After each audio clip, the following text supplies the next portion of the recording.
I'd like to talk today about strengths versus weaknesses. We certainly all have weaknesses, but what is it that we're really strong at doing? I believe you define a strength by a consistent performance of excellence. There's a story told about the Olympics, and the winner that year of the ping pong gold medal or the table tennis gold medal was a country I'm sure you could guess, China. The Chinese coach was asked a question by a journalist: how do you win consistently every Olympiad? He said, our people practice their strengths 8 hours a day. The journalist was unimpressed. He said, all Olympians practice their strengths 8 hours a day. And he said, no, you don't understand. You see that man over in the corner? He won the gold medal. He practices a lot, but he has no backhand. All he has is a forehand. But his forehand is so dominant that his backhand is irrelevant. Here's the principle. If we focus upon our strengths, I believe that our weaknesses become irrelevant. But how do you find that strength? I believe that you and I have a strength that 10,000 other people don't have. But the question is, how do you discover it, and then how do you develop it?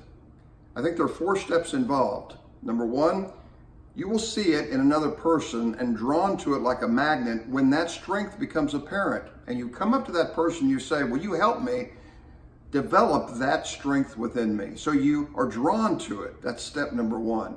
Step number 2 is that it always gives you satisfaction when you begin to execute it. It never gives you drudgery.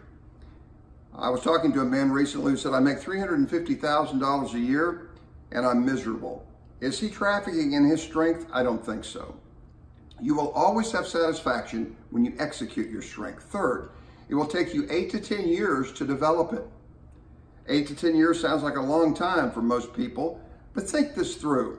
8 to 10 years from now, you'll be 8 to 10 years older, so let's get on board. And it goes from the following stage to the end stage. It goes from incompetence to competence, to expert to genius. And I don't know about you, but I want to die a genius. And when I buy underground furniture and I'm asked that question, what did you do with the strength I gave you? Not comparing John or Margaret. What did you do with the strength I gave you? I want to be able to give an answer to that question. In the bottom line of this all, we want to fan into flames the gift that we've been given. If you focus on your strengths, your weaknesses become irrelevant, and you have one, but we need to discover it and develop it. Not only that, but thirdly, when you use this strength, it will always give you blessing. You will always have a sense of fulfillment when you use it. And fourth, it's something that is fun.